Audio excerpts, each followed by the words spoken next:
You're with Clement Manyathela on 702. Let's walk the talk. Streaming on the Prime Media Plus app. DSTV channel 856. 92.7 and 106 FM.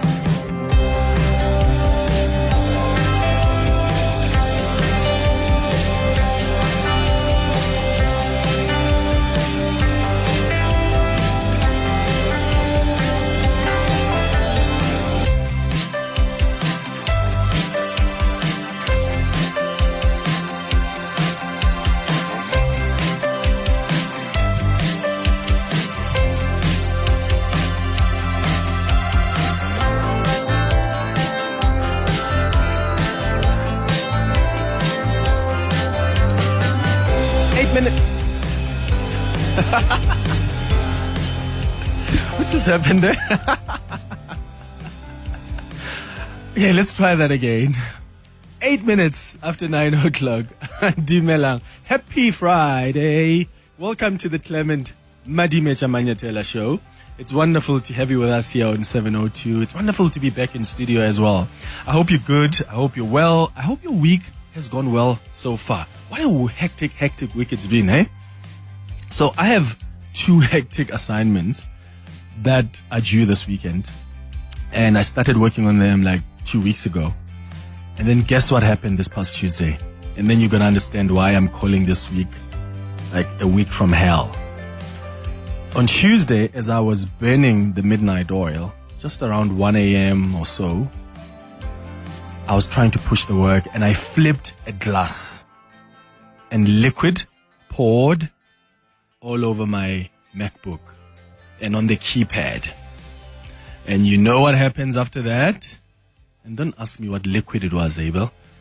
And what happened after that? The laptop just died with all my work. That's what happened to me. The MacBook died, all the work that I need to submit this weekend. So that's the week I've had. Huh? Isn't it funny what we do when we are confronted with desperate situations like that? I mean, I prayed for the laptop, and I'm not kidding you. Like, I was praying to God and I had my hands on the laptop because I knew that that can't be happening to me. Not all the work that I've worked so hard for over the last 2 weeks. I left it outside by the balcony to dry up. I positioned it upside down and I had it even next to me in bed. I slept with it and I prayed again in the morning. Desperate times, my friends. And I wished my sister still lived with me so I can use her hair dryer. Maybe is that a hair blower or whatever they call it when they blow their hair? Whatever they call it. Anyway, that's the week I've had. How was your week? Did you also face some desperate, hectic situation? What happened this week that displeased you? Let's support each other. Think of this as like an AA meeting of sorts for those that saw flames this week. What flames did you see? How have you put out those fires? I'm still in the process of trying to put out that fire. Talk to me on 011-883-0702. The WhatsApp line is 072-702-1702. It's a Friday. So every Friday we do Gratitude Friday on the 702 open line. This is where you can call us and tell us what you are grateful for this week. What happened this week that put a smile on your face? Give us a call or send us a WhatsApp voice note. I want us to take some time to connect the dots using what General Mkhwanazi has revealed so far at the Madlanga Commission, and maybe we can help each other out. But I think there's a picture that's beginning to emerge here, and I want us to draw it together and connect those dots. What dots have you connected yourself so far, based on what General Mkhwanazi has said, based on what he has shared? Let me know. Clement Manyathela, streaming on the Prime Media Plus app. DSTV channel 856. 92.7 and 106 FM. Herman, you're calling us from Roodepoort. Good morning. Hi, good morning to you. Sorry about your bad week. Oh, you'll be fine. I just thought of phoning in quickly. So my twin brother phones me. I'm doing a report for Investec now in the winter. Yeah. Got a huge cup of Horlicks hard drink in my hand. I said to him, I can't speak to you now. Investec has phoned me 3 times already. They need this report. He carries on talking, and I'm trying to hold a mug on my ear and trying to listen to him and carry on working on my notebook. Next minute, the entire huge mug, all the liquid onto my notebook, onto my laptop. I panicked. I phoned my children. They said, Dad, you can't fix that. You're in trouble. So I got a little other notebook, very similar, but not dissimilar, the same. But the battery is not working. So I stripped everything. I went to buy a jewelry set of screwdrivers, stripped everything. It was soaking wet. Didn't come on. Nothing. So what I did is I removed the battery and the hard drive, put it into another computer. Every single document is still there. How did you even do that, Hammond? How do you know how to open it's a plug and play. It's a plug and play. You take my number, I'll do it for you for free. You come to me, I'll quickly do it for you. It's a plug and play system, but your hard drive is most important. Yeah. Okay, Hammond in Rotterport. By the way, I've already taken my MacBook to these guys who fix these things. Took it to Apple first, and I realized it was going to take forever. Went to another place somewhere in Hyde Park that was recommended by a friend. And I'm just waiting to hear if they're going to give me, I'm waiting to hear if that's going to be sorted. But what I've done is I've already started from scratch. So as soon as this happened on Tuesday, the next morning, I woke up at 4 a.m. and I started from scratch. I started because the information is still fresh in my head. I started typing it on my other device, on the iPad. And I just hope it's going to get better. What have you faced this week? How difficult was your week? What is the difficulty you faced? But also, what are you grateful for? Because there are a lot of things we should be grateful for. Give us a call. 011-883-0702. WhatsApp's on 0727021702. Voice. Your station. Your open line. Walk the talk with Clement Manyathela. On 702. Connect the dots. Can we help each other connect the dots? Because honestly, my friends, there's a picture here that's beginning to emerge. And I think the KZN Police Commissioner, General Nhlanhla Mkhwanazi, when he was talking about some cartel, I don't know, maybe he was referring to this drug cartel in Gauteng that somehow has links to these people in the authority. Could be or could not. It could not be it, but there's a picture I'm beginning to pick up here. So, stay with me. Who shall we start with? Let's start with Ket Matlala, because he's the man that has been arrested, right? Ket Matlala. Remember, there was actually a story a long time ago that I think Jeff Wicks or somebody else at News 24 did. Even EWN.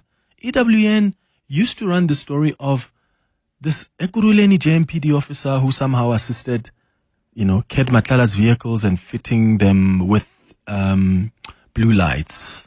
I don't remember where the investigation ended up in Ekurhuleni. We could try check that out.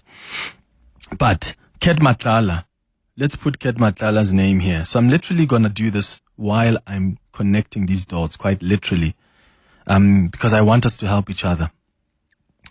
Now, Ket Matlala is someone who is linked to the police minister, Bheki Cele. And by linked to Bheki Cele, I mean Bheki Cele stayed at his luxurious apartment in Pretoria. Bheki Cele met with Ket Matlala at a Zimbali mansion or Zimbali house owned by Hangwani Maumela. This was all reported on News 24. You can go check it out. And they did contact Bheki Cele, and Bheki Cele didn't deny that. In fact, there are some people who try to lie. Hangwani tried to lie and say, I didn't know who was coming to the house. And yet News 24 says, but here's a message you forwarded to Ket Matlala, giving them the code for the gate. So, Ket Matlala, then there's Bheki Cele. What is Bheki Cele doing with Ket Matlala? What is Bheki Cele doing staying at a luxurious apartment owned by Ket Matlala and meeting with Ket Matlala, who, by the way, was just about to get a 300 million rand tender from the SAPS? Who was the minister of the police? at the time. Later on, that contract, of course, was cancelled, but there's some monies that had already, I think 50 million rand or so, that had already been paid to his company. But that is very questionable for me. So, you've got Ket Matlala, there's Bheki Cele, then there is Morgan, or some people called him who? Hangwani Maumela. Hangwani Maumela. Hangwani Maumela uses his house to facilitate a meeting between Ket Matlala and the police minister Bheki Cele. Why should you care about Ket Matlala and Morgan Hangwani Maumela? Is because these people are flagged in investigations regarding the contracts that they got at the Tembisa Hospital. News 24 has done an incredible work of exposing what Babita Deokaran tried to expose before she was killed. So these two individuals, when you go check out what Babita Deokaran had uncovered, you'll see in News 24 reports that their names are mentioned. And these are the two people who somehow have a connection to the police minister, because the police minister was at this guy's house, according to News 24. And Ket Matlala was meeting the police minister at this guy's house. And Ket Matlala has stayed at Bheki Cele's property. That's very questionable. Let's go to other individuals. And this is where it gets concerning for me. Serge Kabonga. He was on this show. Was it this week? On Monday this week. Serge Kabonga was on this show on Monday. He asked to come on the show because he wanted to, tell his side of the story, because the ex-girlfriend of Ket Matlala is now saying that Serge Kabonga, who is friends or business friends with Ket Matlala, the ex-girlfriend of Ket Matlala says this guy was involved in her attempted murder, which is the case that Ket Matlala is in jail for. They want to try him on those charges. Serge Kabonga made a very serious revelation on the show on Monday. He said he is close friends with the Deputy National Police Commissioner, Shadrack Sibiya. Okay? Now, let's write Shadrack Sibiya here. So, Serge Kabonga says, yeah, I'm close friends with Shadrack Sibiya. When I asked him what their relation is. Who is Serge Kabonga close to?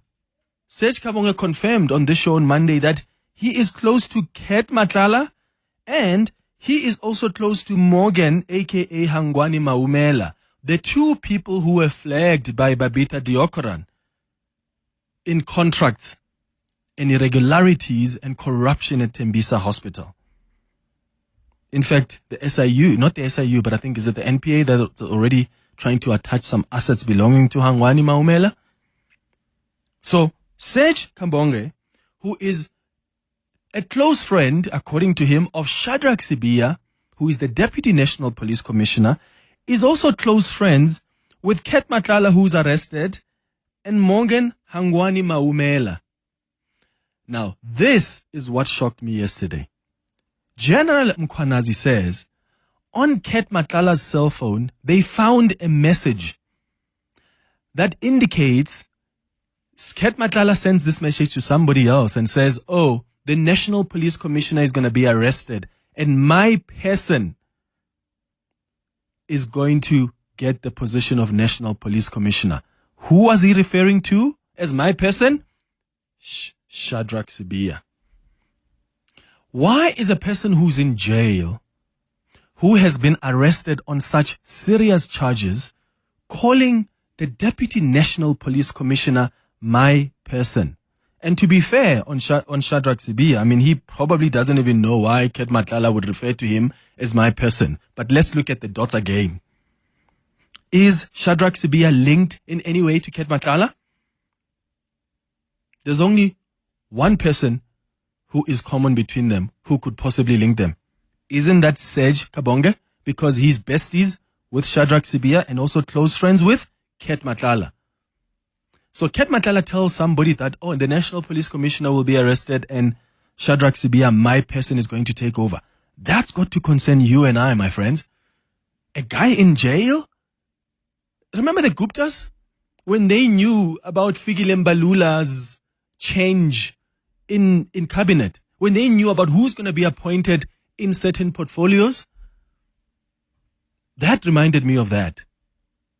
And I think that is concerning on the highest level. Now, which other name here am I forgetting? Now, Tebogo Tobejane. Tebogo Tobejane is the ex-girlfriend of Ket Matlala. So she's the lady that Ket Matlala, according to the police, sent people to kill her. Right? Stay with me. Ket Matlala is in jail now because the police are accusing him of having attempted to kill her ex-girlfriend, Tebogo Tobejane. Tebogo Tobejane has now submitted an affidavit to the police. What does she say in that affidavit? She says that she told Serge Kabonga, the guy who's besties with the Deputy National Police Commissioner, that Ket Matlala, her ex-boyfriend, may be involved in the murder of Babita Deokaran. She says, I told Serge, who's friends with Ket, that I think your friend Ket is actually the one who sent people to kill Babita, because there was a time we went to Tembisa and then he met with people who look like, Igabi. That's what she was saying. And she says, and Ket was, when Babita was killed, Ket was acting weird that day. That's the information that Tebogo Tobejane has provided to the police. So Tebogo Tobejane claims that when she told Serge Kabonga this information, Serge Kabonga probably went to Ket Matlala and said, hey bro, your ex-girlfriend thinks that you sent people to go kill Babita Deokaran. And then Ket Matlala, according to Tebogo, that's when Ket Matlala sent people to kill Tebogo, because he was scared that Tebogo was going to start revealing information about how he acted weird and the people he met ahead of and after Babita Deokaran was killed. Do you see this web? I mean, this is wild. It's really crazy. Now, Malcolm X was on this show about a couple of months ago. Malcolm X, we interviewed him on the show, and there was a connection, between Malcolm X and Katie Molefe. Malcolm X said, I think he knows Katie Molefe's brother or friend, but he says they are not directly linked. But in this case, Malcolm X was at Katie Molefe's house. Right? Malcolm X was at Katie Molefe's house. Now you've got to ask yourself, is Katie Molefe linked to Ket Matlala? Is Katie Molefe linked to Morgan Hangwani Maumela? I'm drawing this up because I really think that there is a web here that's beginning to emerge. There's certain business people, particularly in Gauteng, who somehow are close to very top people in law enforcement agencies. And I'm not saying these guys are criminals. I mean, the SAPS will conclude on that. They're still investigating, particularly on Ket Matlala's side and Hangwani Maumela's side, because those are the investigations I'm aware of, and Katie Molefe. But when you look at the names I've just mentioned, do you see the connection here? Do you see Brown Bokhosi is another one that I forgot. Brown Bokhosi is somehow, according to Mkhwanazi, linked to the police minister, because the police minister says, oh yeah, he's a comrade. But Brown Bokhosi is somehow also linked to Ket Matlala. So there's a web here. All the people I mentioned, there's a way you can link them to each other in some way or form, whether directly or indirectly.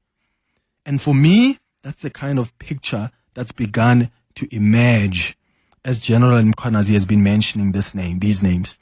What picture has emerged for you? What dots have you connected based on the information that General Mkhwanazi has revealed so far? Give me a call on 011-883-0702, WhatsApp's on 072 702 1702 932. Your voice, Your station. your open line Walk the talk with Clement Manyathela. on 702. 22 minutes before 10 o'clock. We're trying to connect the dots based on what General Mkhwanazi has said at the Madlanga Commission. I have tried to scribble something here.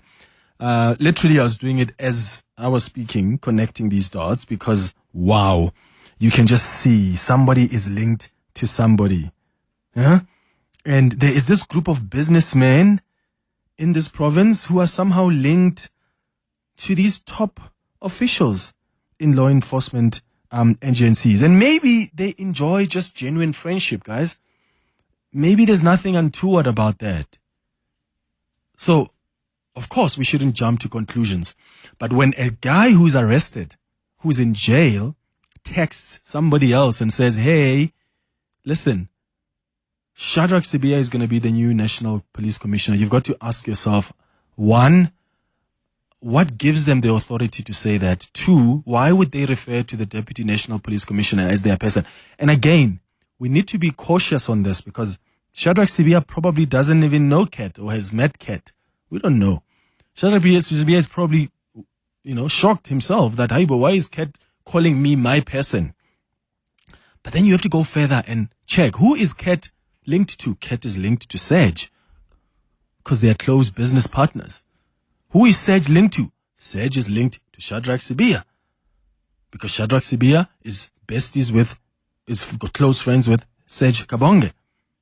Who is Serge Kabonga linked to? Serge Kabonga is linked to Mongan Hangwani Maumela, who has been flagged in irregularities or tender corruption at the Tembisa Hospital.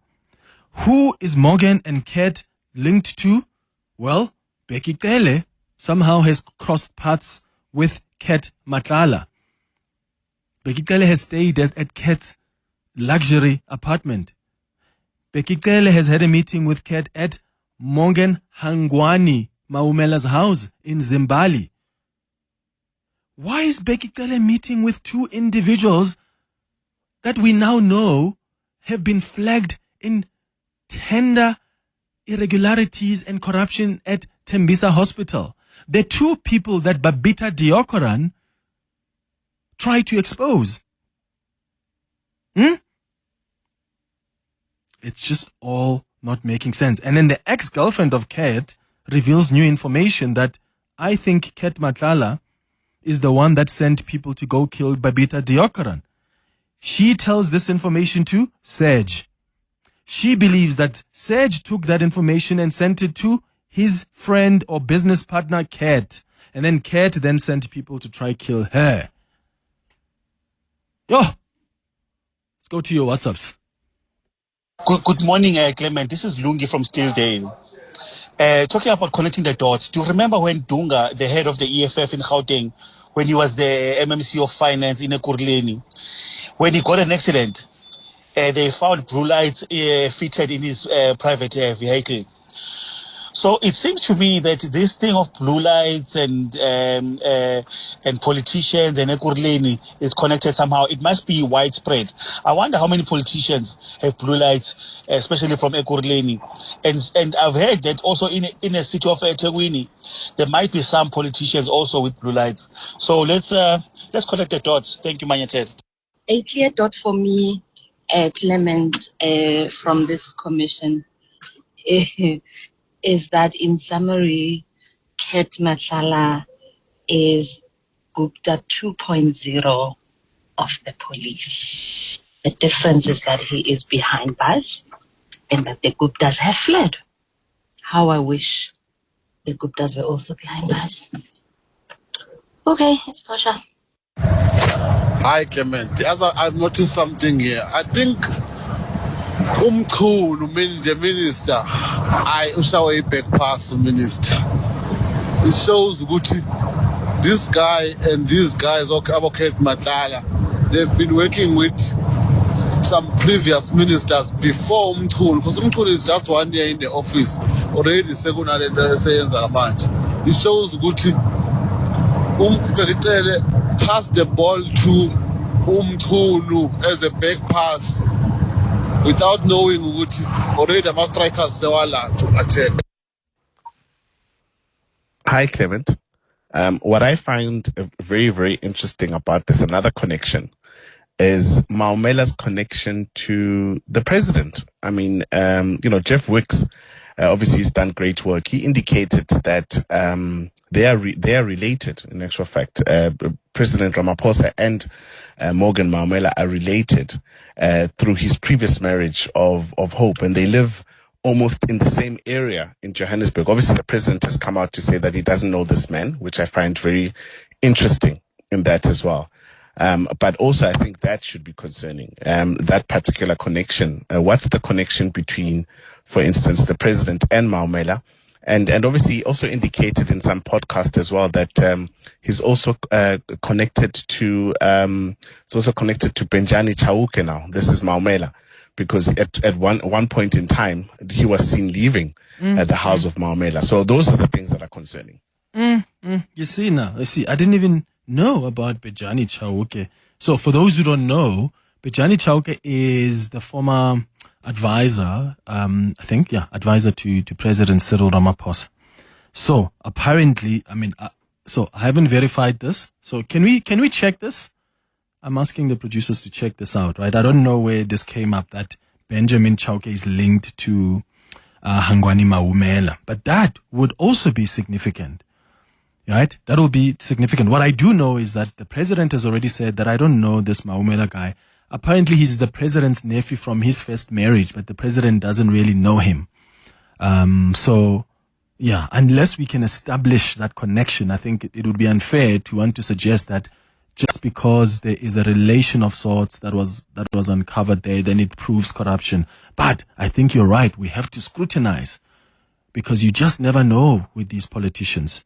But we'll check this. I don't know who said that about Benjani Chauke leaving Hangwani Maumela's house. We'll check it, verify it, and then I'll come back to you on that. But yeah, there's a web. There's dots here that are being connected. Let me tell you about something else that I found particularly uncomfortable yesterday. And as I've said to you, I don't think there are holy cows here. Right? As I've said to you, I think that part of what we're seeing here is there are SAPS officials that are fighting for each other. And there are people that are fighting for each other to also try to control. Do you know how powerful crime intelligence is in the SAPS? That's very powerful. Do you know how much money is in crime intelligence? A lot of money.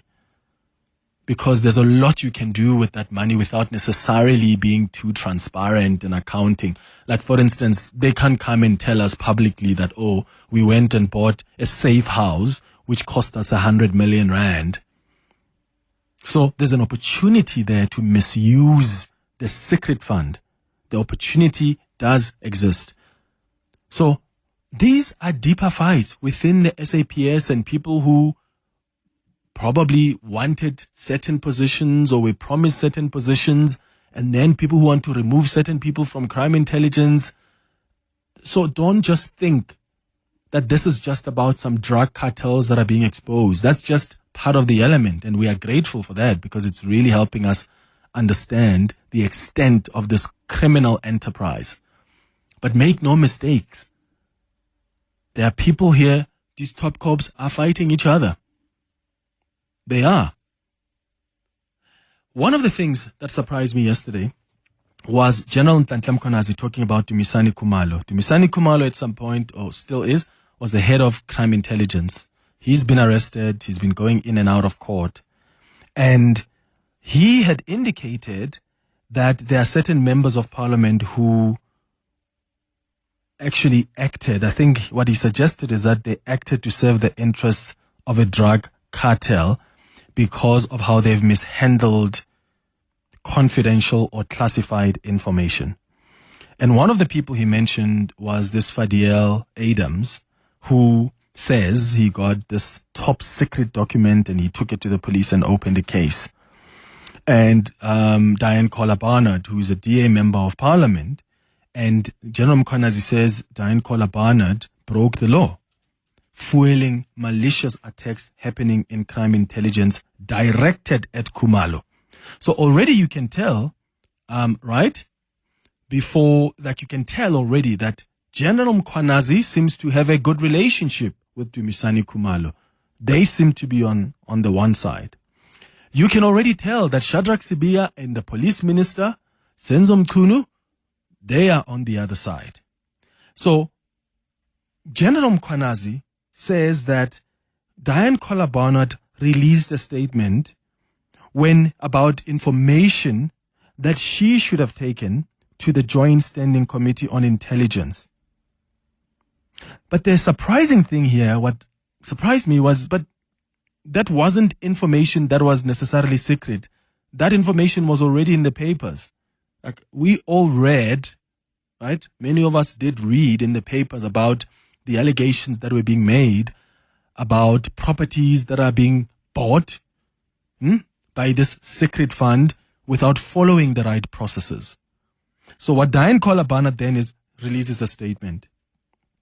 But then General Mkhwanazi says, no, this person has to shut up about these things and not talk about them, which I find incredibly weird. So Dianne Kohler-Barnard has given us a call now who wants to weigh in on this. So let's go to her quickly, and then we'll take more of your calls. Dianne, thank you for calling. Good morning. Good morning to you. Yeah, you wanted to come in. What exactly do you want to clarify? General Mkhwanazi says that you shouldn't have spoken out about that information. You should have gone to the Joint Standing Committee on Intelligence so that it can be ventilated there because there was sensitive information.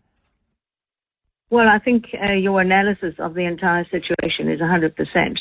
The information came out in the media on about the 13th of February. And then on the 17th of February, having spoken, for example, to the Minister of Public Works, I said, did anyone approach you to have Public Works provide properties? And the answer was no. And the Joint Standing Committee on Intelligence had not yet been formed. I had not been sworn in. That only came about over 2 months later. It took almost a year to put that committee together. So I was speaking as an ordinary MP.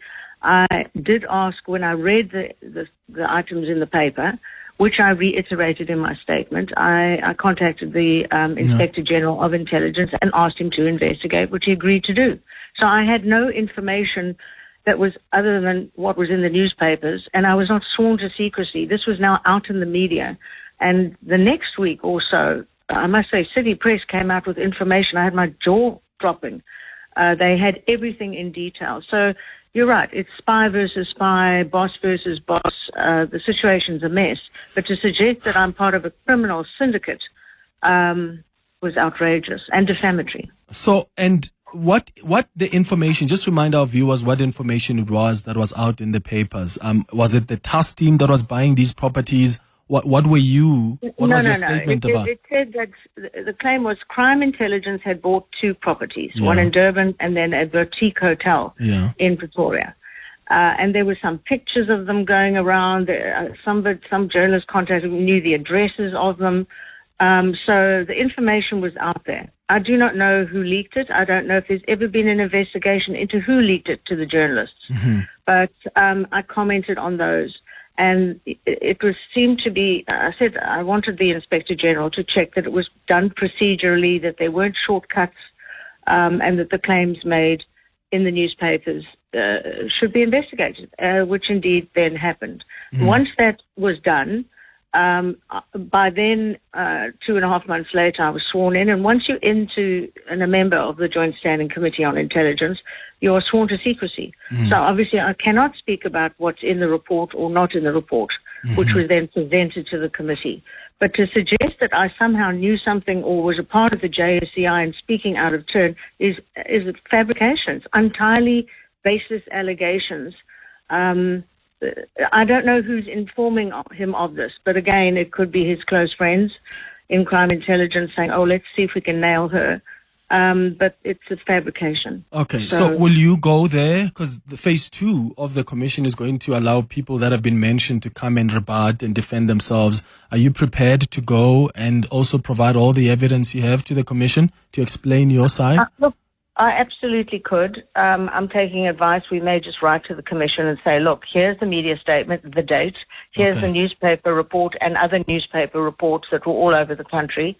And here's the fact that I was only sworn into the JSCI on such and such a date. Yeah. So let's see if they want me there. I'm happy to repeat it all. All right. Yeah. Dianne, thank you so much for coming through. So my concern here and what we need to be careful of, guys, is General Mkhwanazi is not the only whistleblower. It's not. And the mistake we will make is think that whatever he says, just take it and run with it. The reason there's a commission is that some of the things that he said have to be tested. And of course, like we've said, we've spent half of the first 30 minutes of the show, we were connecting the dots based on information he's provided, which is so critical. And he's done so well trying to help us draw this picture. But that doesn't mean that anything then that is said, then you just take it without questioning it further. In cases like this, where Dianne Kohler-Barnard releases a statement based on what's in the newspaper reports, that's what politicians do. That's what members of parliament do.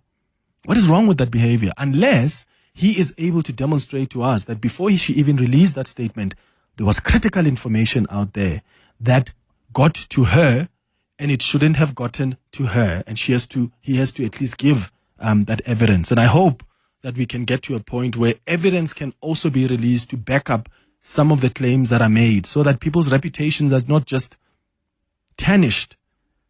Because when you get mentioned there by him, people then are quick to call you all sorts of names. So I think we need to be very cautious about that too. It's 6 minutes now before 10 o'clock. Your voice, Your station. your open line Walk the talk with Clement Manyathela. on 702.